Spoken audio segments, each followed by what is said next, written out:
네, 안녕하세요. 반갑습니다. 저는 양소영 회계사하고요. 2022년 지방직 9급 지방세법 해설 강의를 하도록 할게요. 이번 연도 지방세법 시험은요, 난이도가 높았다고 보여집니다.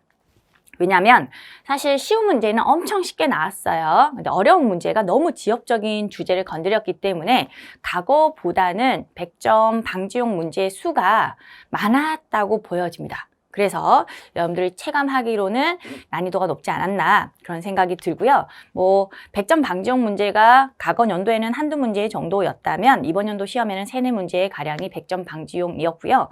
그런 문제는 어차피 맞추지 못하도록 출제를 한 거니까 그 문제를 패스하더라도 다른 문제들이 그렇게 어렵지 않았거든요. 기출 문제 유형하고 동일했으니까 그런 쉬운 문제를 실수하지 않고 칼같이 잘 맞추셨다라고 한다면 좋은 점수를 받으실 수가 있을 거라고 생각이 들어요. 이미 문제를 풀어보셨다는 전제로 좀 빠르게 리뷰를 하도록 하죠. 1번 문제부터 풀어보도록 하겠습니다. 지방세 기본법상 기한에 대한 설명을 옳지 않은 거 답은 1번이고요. 지방세 관계법에서 규정하는 신고기한이 되는 날의 대통령령으로 정하는 장애로 인하여 지방세 정보통신망의 가동이 정지되어 전자신고를 할 수 없는 경우에는 그 장애가 복구된 날을 기한으로 한다? 이거는 기본적으로 아셔야 되겠죠. 다음 날이 없으니까 당연히 틀린 지문이고요. 정확한 문구도 아셔야 돼요. 복구된 날이 다음 날 아니에요. 복구되어 신고 납부할 수 있게 된 날이 다음 날이죠. 정확한 법문구도 알고 계셔야 됩니다. 된 날에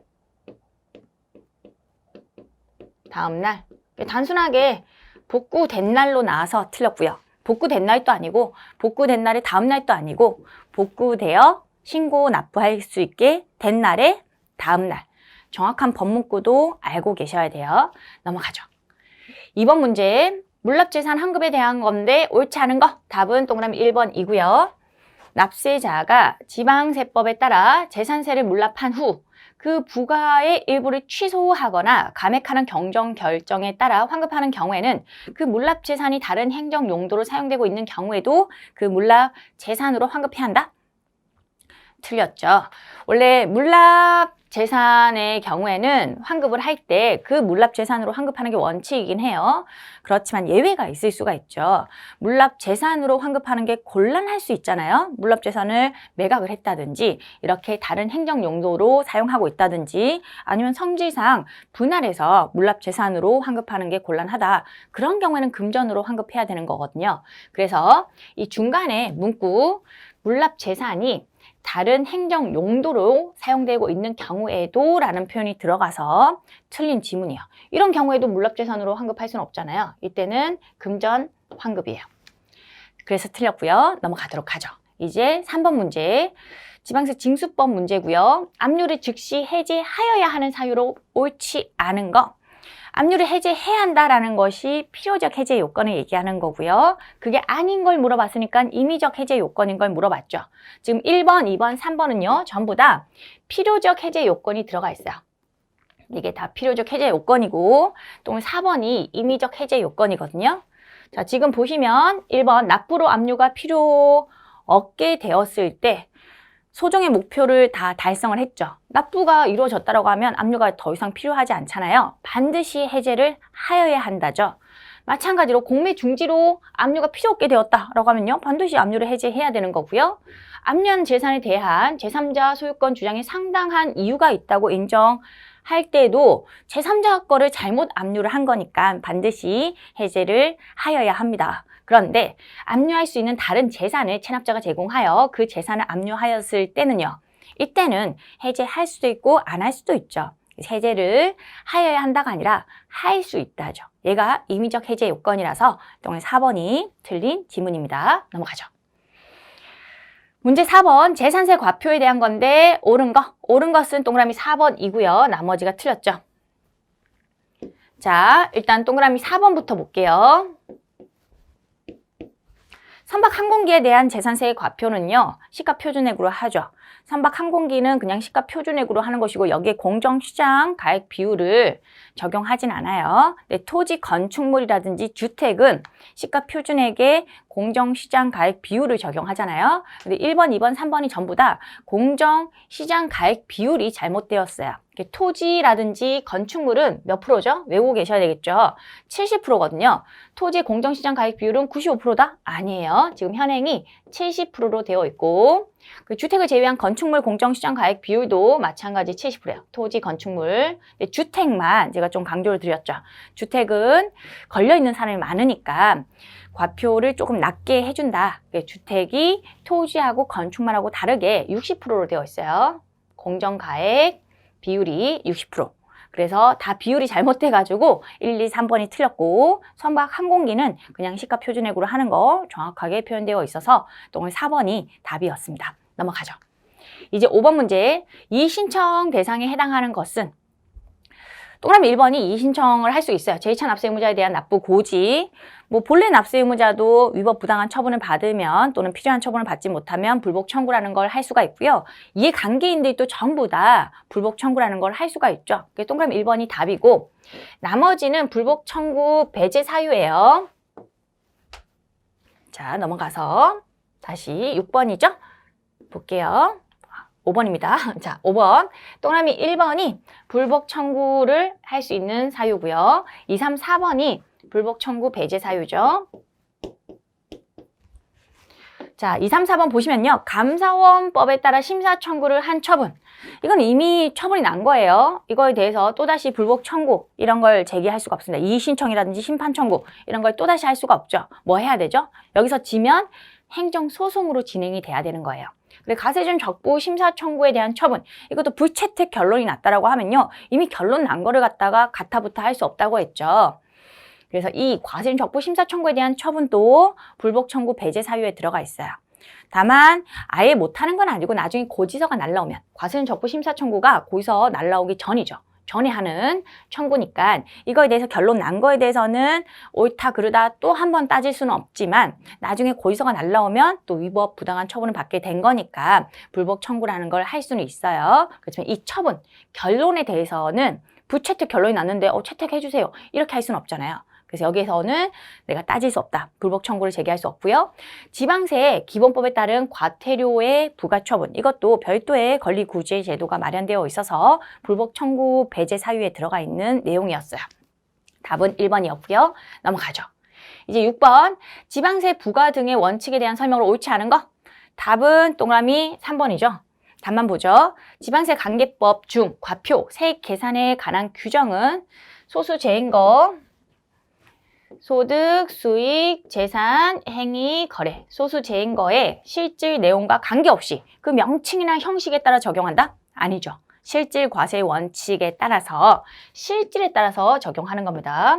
형식에 따라 적용한다라고 해서 잘못되었네요. 넘어가죠. 7번 지역자원시설세에 대한 건데 옳은 거? 옳은 것은 동그라미 2번이고요. 나머지가 틀렸습니다. 먼저 옳은 거부터 볼게요. 동그라미 2번. 원자력 발전은 특정 시설분, 지역자원 시설세의 과세 대상이다.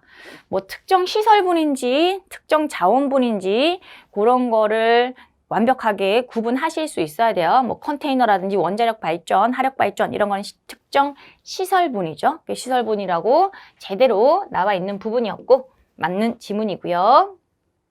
지역 자원이라든지 지하수 이런 게 특정 자원분이죠.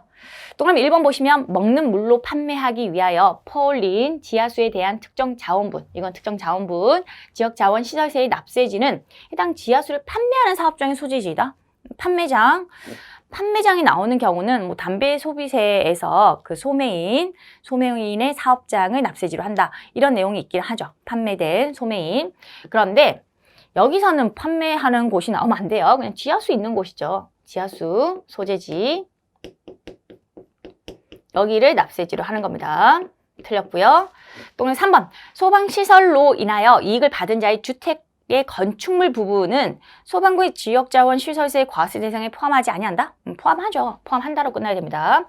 틀렸죠? 건축물 당연히 포함되는 거고요. 어려운 부분은 아니었고 지역자원 시설세로 징수할 세액이 고의서 한 장당 2,000원 미만인 경우에도 그 지역자원 시설세를 징수한다? 징수하지 않죠. 2,000원 미만이면 소액이에요. 소액 부징수 규정에 의해서 징수하지 아니한다로 끝나야 되는 부분이었습니다. 자, 어렵지 않은 문제였고요. 넘어가죠. 자, 이제 8번 문제. 체납 처분에 대한 설명인데 옳은 것만을 모두 고르라고 되어 있습니다. 보죠. 기억. 세무 공무원이 체납 처분을 하기 위하여 질문할 때에는 신분을 표시하는 증표를 지니고 관계자에게 보여줘야 한다. 완벽한 문장이죠. 당연히 증표를 지니고 보여줘야 됩니다. 그리고 니은 보시면 지자체장은 지방세 징수법에 따라 압류한 유가증권을 확정 대리라고 추정되는 지자체의 징수금에 충당할 수 있다. 이 틀렸죠? 자, 보세요. 유가증권이라든지 예금으로 징수를 할 수는 있어요. 그때는 두 가지 요건이 있습니다. 일단은 납세자 신청이 있어야 되고요. 신청이 있으면 확정된 지자체 징수금에 충당할 수가 있어요. 확정된 거. 확정이 돼야지만 세금을 징수할 수 있는 건데 지금 확정이 안 된 상태잖아요. 그래서 확정대리라고 추정되는 징수금이라는 표현이 잘못됐어요. 확정된 징수금이어야 됩니다. 디귿 보시면 주로 야간에 주류를 제공하는 영업을 하는 장소에 대해서는 해가 진 후에는 영업 중에 수색을 할 수 없다? 시작할 수 없다? 원래 해가 떠 있는 상태에서 수색을 하는 건데 그게 원칙이긴 하죠. 그렇지만 이렇게 주로 야간에 영업을 하는 장소 같은 경우, 주점 같은 경우죠. 주점에는 해가 졌어도 거의 뭐 대낮이나 마찬가지죠. 그래서 영업 중에는 수색을 할 수 있습니다. 영업 중에는 수색을 시작할 수 있다로 끝나야 돼요. 있다. 이런 게 잘못됐죠. 어려운 부분 아니었고 리을 납세 고지를 받고 납세자가 도피할 우려가 있어 납부 기한까지 기다려서는 고지한 지방세를 징수할 수 없다고 인정되는 경우에는 지자체장은 납세자의 재산을 납기 전이라도 압류할 수 있다. 납기 전에 압류한다. 이게 뭐예요? 확정 전 보전 압류, 그걸 얘기하는 거고요. 이 경우 지자체장은 납세 의무가 확정되리라고 추정되는 금액의 한도에서 압류해야 한다.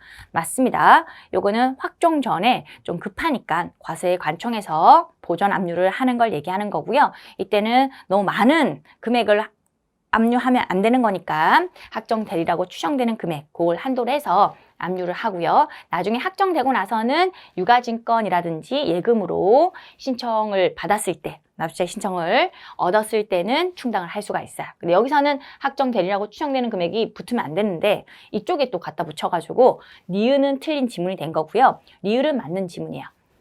자, 그래서 답은 기억하고 리을 체크되어 있는 2번이 답이죠. 넘어갈게요. 9번. 부가에 대한 설명으로 옳지 않은 거 답은 동그라미 4번이고요. 부정행위로 과소 신고하더라도 지방소득세를 과세기간에 잘못 적용하여 신고 납부한 경우에는 실제 신고 납부한 날에 실제 신고 납부한 금액의 범위에서 당초 신고 납부하였어야 할 과세기간에 대한 지방소득세를 신고 납부한 것으로 본다. 어디가 틀렸을까? 자, 과세기간을 잘못했다라고 하면요. 이 뒷문구는 다 맞아요. 그런데 이게 들어가서 틀렸어요. 부정행위로 인한 경우. 과소신고를 하더라도 과세기간을 좀 잘못했다라고 하면 봐줄게라는 컨셉으로서 실제 신고 납부한 날에 실제 신고 납부한 범위에서 당초 납부해야 될 거, 그거를 납부한 것으로 봐요. 그렇지만 부정행위로 일부러 그런 경우에는 봐주지 않거든요. 부정행위가 꼈기 때문에 틀린 지문이 된 거예요. 그럼 국세 공부하신 분들이 또 잘 아시는 부분이고요. 지방세하고 국세하고 동일한 부분이죠. 자, 넘어갈게요. 10번, 지방세 납부할 의미에 대한 설명으로 옳지 않은 거 답은 동그라미 5번이고요. 자동차 소유에 대한 자동차세는 교통에너지 환경세의 납세 의무가 성립하는 때에 납부할 의무가 성립한다. 우리 자동차세는 소유에 대한 거, 주행에 대한 거, 그거를 장난을 엄청나게 많이 쳐요. 과거 기출 문제에서도 그랬고요. 이번에도 그걸 장난쳤죠. 소유에 대한 자동차세가 아니고요. 주행에 대한 거, 기름값, 주행에 대한 게 교통에너지 환경세에 납세 의무가 성립하는 때에 납세 의무가 성립하는 거고요. 소유에 대한 것은 언제를 성립시키로 하죠? 소유에 대한 자동차세는 납기가 있는 달의 1일이에요. 납기가 있는 달의 1일은 구체적으로 6월 1일, 12월 1일 이때가 납세 의무의 성립 시기죠. 소유에 대한 거, 주행에 대한 거 반드시 구분하실 필요가 있어요. 넘어가죠. 11번 등록 면허세에 대한 설명으로 옳은 거. 답은 동그라미 1번이고요. 나머지가 틀렸습니다. 볼게요. 외국인 소유의 취득세 과세 대상 물건인 항공기 연부 취득에 대한 등록 면허세에서 사용하는 등록에 포함한다. 이게 맞는 지문이고요. 또 2번 보시면 양식업권의 취득에 따른 등록은 등록 면허세의 부과 대상이 등록에 포함되지 않는다. 뭐 요게 틀렸죠? 요거는 포함된다로 끝나야 되겠죠? 우리 등록 면허세는요, 기본적으로 취득세가 과세가 됐으면 이중 과세를 좀 방지하고자 취득세도 과세하고 등록 면허세도 과세하면 안 되니까 등록 면허세 과세를 하지 않아요. 다만 예외적으로 강업권이라든지 어업권이라든지 양식업권은 취득세를 과세하잖아요. 그거에 따른 등록은요, 따로 등록 면허세를 과세하는 걸로 규정이 되어 있습니다. 그래서 포함된다로 끝나야 돼요. 이게 예외 규정이라고 보시면 되겠고, 또 3번 법인의 증자, 출자 전환에 따른 등록은 등록 면허세의 부과 대상인 등록에 포함되지 않는다. 등기부 등본 이런 게 기본적으로 바뀌면 등록 면허세의 과세 대상이거든요. 포함된다로 끝나야 되겠죠. 얘도 포함된다인데 반대로 나와서 틀렸고요. 변경 면허를 받는 자는 등록 면허세에 납부할 의무가 없다. 등록 면허세에 납부할 의무가 있는 자의 면허를 받는 자, 면허분 등록 면허세에 납세 의무자에 들어가고요. 이때 면허를 받는 자에 누구도 포함을 하냐면 변경 면허를 받는 자도 포함이 되는 걸로 되어 있어요. 그래서 납세 의무자에 들어가기 때문에 납부할 의무가 있다로 끝나야 되겠죠. 변경의 경우에도 납부 의무가 있어요. 자, 넘어갈게요. 이제 12번 법인 지방 소득세에 대한 설명으로 옳은 거. 답은 동그라미 1번이고요. 나머지가 틀렸네요. 자, 동그라미 1번부터 보죠. 내국법인의 각사소득에 대한 법인 지방소득세의 과표는 법인세법, 과표에 따라 계산된 법인세 과세 표준과 동일한 금액으로 한다. 법인 지방소득세는 독립세긴 해요. 별도의 세원이 있긴 하죠. 근데 과표는 동일하게 갑니다. 국세에 법인세 과표 동일하게 갖고 오고, 다만 세율이 법인세의 세율의 10% 상당액이죠. 10%, 20%, 뭐 22%, 25% 이런 법인세 세율이 있으면 10%가 1%로, 20%가 2%로, 22%는 2.2%, 25%는 2.5% 이런 식으로 세율을 조정한 거죠. 맞는 지문이에요. 동안 2번 보시면 본점을 외국에 둔 단체는 사업의 실질적 관리 장소가 국내에 소재하더라도 법인 지방소득세를 부과할 경우에는 외국 법인으로 본다. 이거 국세를 아시는 분들이 이제 또 지방세 여러분들 공부하시고 지방세법을 시험 치실 건데 국세를 아시면 다 내용이 어렵지 않게 풀렸을 거예요. 국세하고 동일하거든요. 본점을 외국에 뒀다고 해도 사업의 실질적 관리 장소가 국내에 있으면요. 실질적으로 외국 법인이죠. 그래서 외국 법인으로 본다라는 말이 잘못됐고요. 외국 법인 아니고 내국 법인으로 본다.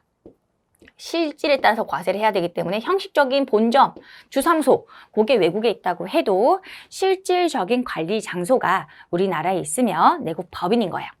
그리고 연결 납세 방식이란 둘 이상의 법인을 하나의 계산 단위로 하여 법인 지방 소득세를 신고 납부하는 방식으로 내국 법인과 외국 법인 모두 연결 법인에 포함한다.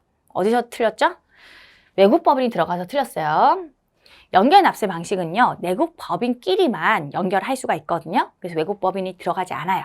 틀린 지문이고요.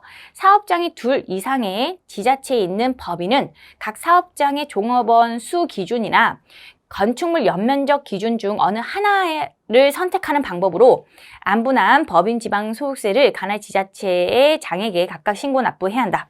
이건 너무 세부적인 거, 지역적인 주제가 나온 거예요. 이게 틀린 지문이라는 걸 몰랐어도 사실 동그라미 1번이 명백하게 맞는 지문이었기 때문에 여러분들이 동그라미 4번을 잘 모르겠다라고 하면요. 1번을 보고 완벽한 지문이네? 이걸 찍으셨어야 되는 부분이었어요. 시험 문제를 푸실 때는 그런 요령이 필요하거든요. 4개의 지문 중에서 하나는 아예 모든 분들이 공부하지 않는 그런 지역적인 주제가 나올 수가 있습니다. 세법의 양이 무한대예요. 무한대이기 때문에 우리가 다 알 수는 없거든요.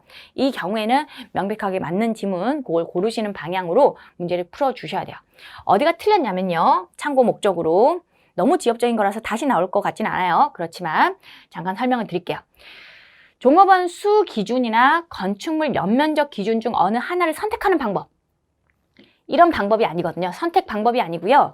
종업원 수 기준 하고요. 그리고 연면적 기준, 그걸 둘 다 고려한 안분율이 있어요. 그 안분율을 때려가지고 각각의 사업장별로 신고 납부가 들어가요. 사업장을 납세지로 하긴 합니다. 사업장이 둘 이상이면 각각의 사업장. 이 경우에는 실제 어떤 식으로 되어 있냐면 전체 총 종업원 수 안분율이 이렇게 구하도록 되어 있어요. 총 종업원 수에서 이제 우리 관할 지자체의 종업원 수가 있겠죠. 우리 관할의 종업원 수. 이거는 간단히 적을게요. 종업원 수.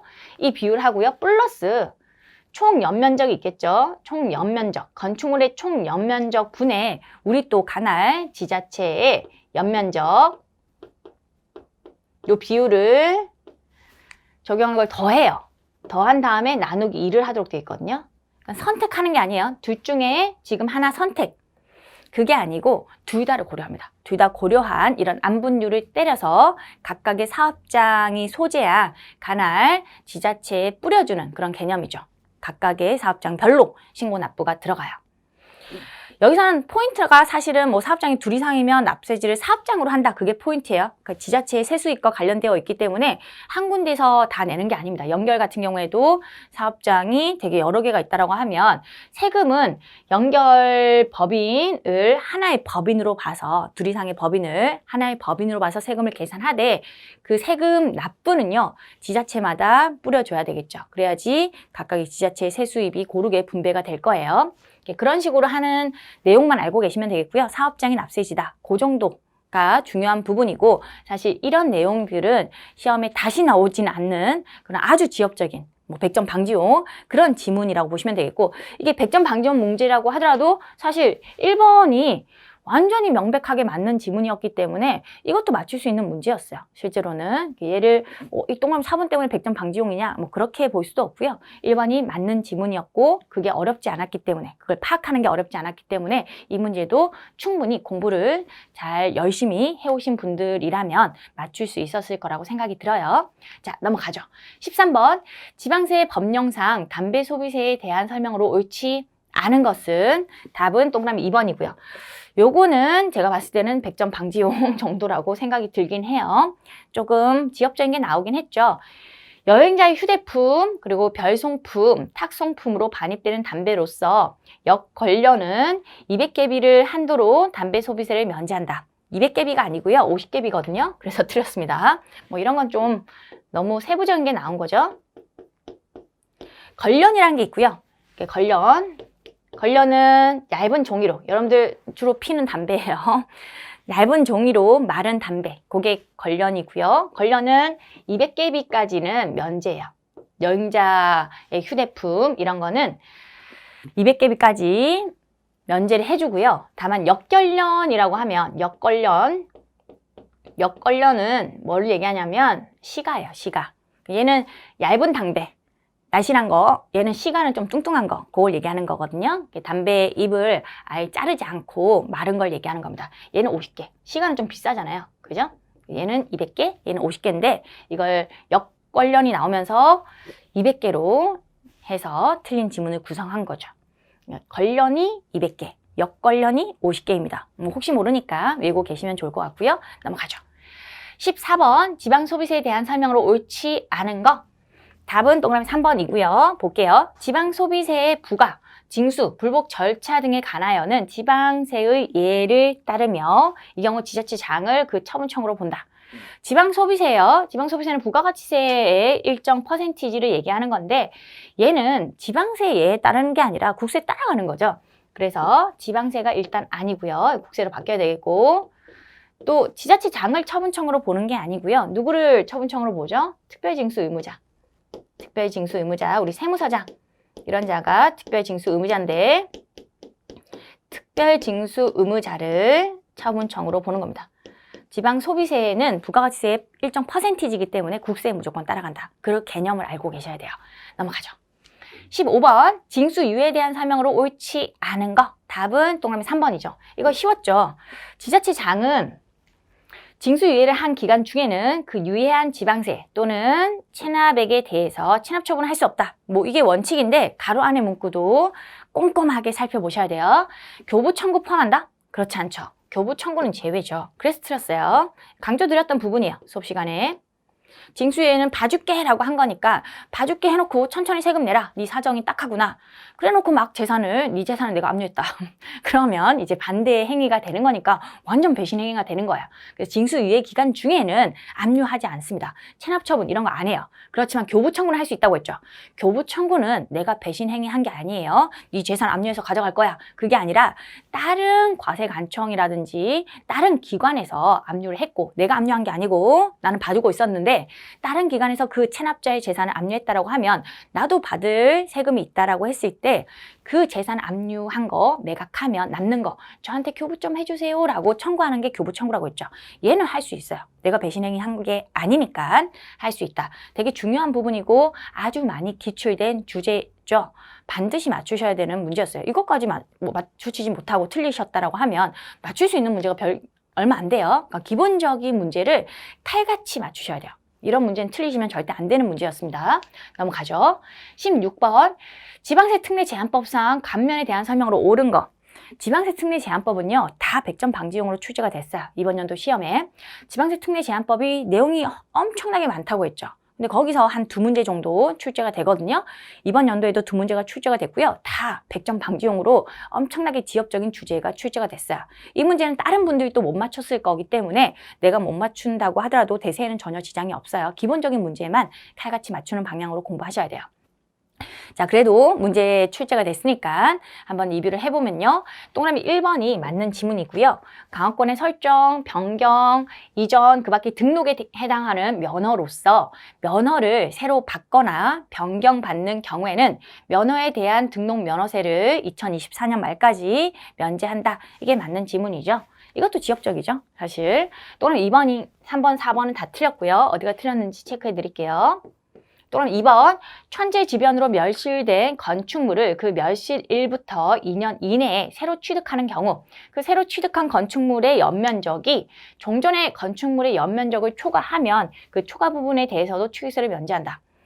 자, 이거는 천재지변으로 멸실된 건축물 대체 취득에 대한 취득세의 면제 규정이에요. 대체 취득을 했으니까 원래 있던 건물이 천재지변으로 무너졌어. 그리고 다시 똑같은 건물을 샀다라고 하면 또다시 취득세를 내면 억울하잖아요. 그래서 취득세를 면제를 할게. 대체 취득에 대해서는 면제를 하는 게 맞는데 다만 같은 건물이면 상관없는데 연면적이 막 증가해. 새로 취득한 건축물의 연면적이 원래 종전 거보다 초과했다라고 하면 더 큰 건물, 더 비싼 건물을 산 거잖아요. 그러면 취득세를 면제하더라도 그 초과하는 부분에 대해서는 면제를 하면 안 되겠죠. 취득세를 면제하지 않는다. 그래서 뒷부분이 틀렸어요. 면제하는 게 원칙이지만 초과 부분은 과세를 합니다. 자, 그 다음에 동그라미 3번 또 보도록 하죠. 여객 자동차 운수사업법이 나오고요. 운송사업 면허를 받거나 등록을 한 자가 여객 자동차 운송사업 중 시내버스 운송사업, 농어촌 버스 운송사업 이런 사업에 직접 사용하기 위하여 취득하는 자동차에 대해서는 자동차세를 2024년 12월 말까지 면제한다. 이런 시내버스 운송사업이나 농어촌 버스가 나오면요. 자동차세를 면제하는 게 아니고요. 취득세를 경감을 해줍니다. 취득세도 전부 다는 아니고 100%는 아니고 취득이라는 표현 나오잖아요. 취득세의 50%, 100분의 50, 50%를 경감을 합니다. 까주는 거죠. 깎아주는 거죠. 면제는 아니야. 면제는 100%를 얘기하는 거고 얘는 50%만 얘기하는 거죠. 틀렸고요. 또 4번 또 틀렸습니다. 장애인이 대통령령으로 정하는 바에 따라 대체 취득을 하는 경우 해당 자동차에 대해서는 자동차 주행에 대한 자동차세를 면제한다. 자, 주행분인지 소유분인지 그거 장난 많이 친다고 했죠. 여기서도 그거 장난 쳤어요. 주행분이 아니고요. 소유분 자동차세를 면제하고요. 뭐 취득세하고 이렇게 소유분 자동차세를 면제하는 걸로 되어 있어요. 주행분을 또 집어넣어서 잘못된 문구를 구성한 거죠. 넘어갈게요.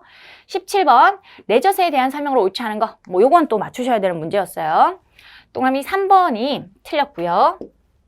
수업 시간에 강조를 많이 드렸던 부분이에요. 지자체장은 조례로 정하는 바에 따라 레저세의 세율을 표준 세율의 50% 범위에서 가감할 수 있다. 레저세는 일정 세율이라고 했죠.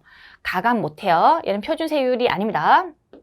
레저세라든지 레저세에 붙는 또 지방 교육세도 마찬가지 일정 세율. 얘는 사행성 소비에 대한 거였죠.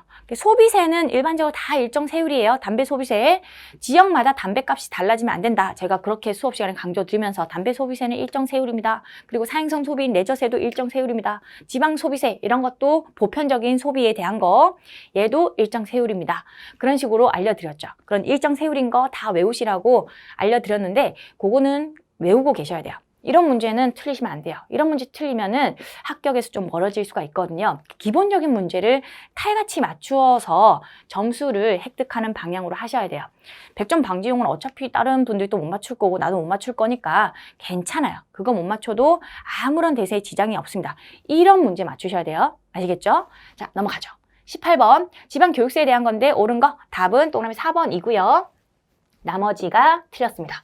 볼게요. 자, 동그라미 4번 지자체장이 지방세법에 따라 납세 의무자에게 주민세 지방 개인분을 부가 징수하는 때에는 그에 대한 지방교육세를 함께 부가 징수한다. 그죠? 개인분 주민세 같은 경우에는 지방교육세가 10% 붙고요. 뭐 인구가 좀 많은 시였다라고 하면 25% 이런 게 붙죠. 맞는 지문이고 나머지가 틀렸습니다. 볼게요. 동그라미 1번 지자체장은 지방교육 투자 재원의 조달을 위해서 필요한 경우에는 조례로 정하는 바에 따라 지방교육세 세율을 표준 세율의 50% 가감할 수 있다.